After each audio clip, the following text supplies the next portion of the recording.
Tonight I'm going to read an excerpt from the Sorcery Code, our upcoming fantasy novel.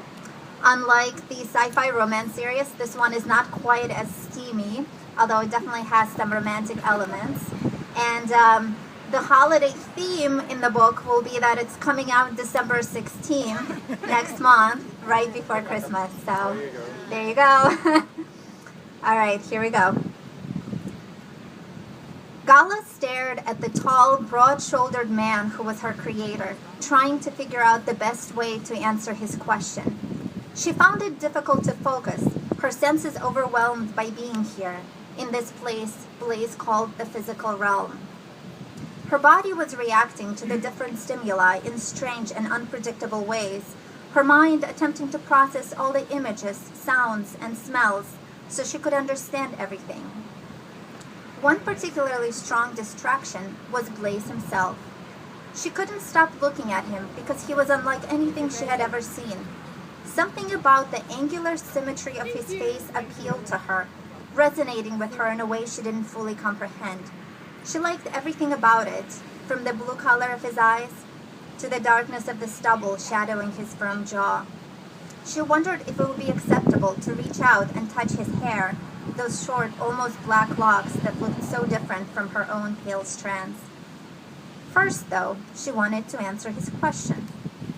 Concentrating, she thought back to before, to what had happened prior to her experiencing reality for the first time.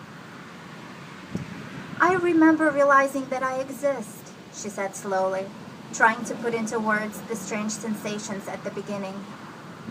You mean you existed for a time without realizing it?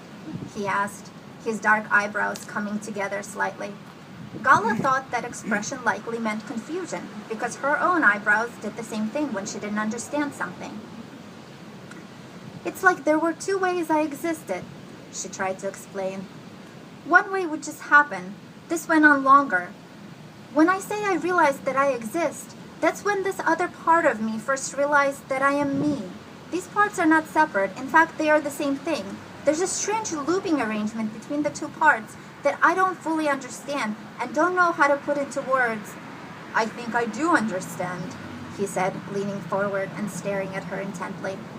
You became self-aware. At first, you existed on a subconscious level, and then, at some critical threshold, you achieved a conscious state of being. He appeared excited, Gala thought, somehow finding the right word to describe her creator's emotional state. What is the difference between a conscious and a subconscious state? She asked, hungering for more information. In a human being, the subconscious parts of the mind are in charge of things like breathing or the heart beating, he said, his eyes gleaming brightly. When I run, my subconscious figures out the complex trajectories of how my limbs move. Some philosophers also think dreams form in that part of our minds. Well, I am not a human being, Gala said, looking at him. That much she knew now. She was something different, and she needed to learn what that something was.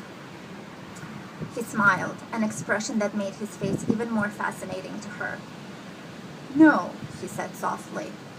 You're not, but you definitely seem like one to me.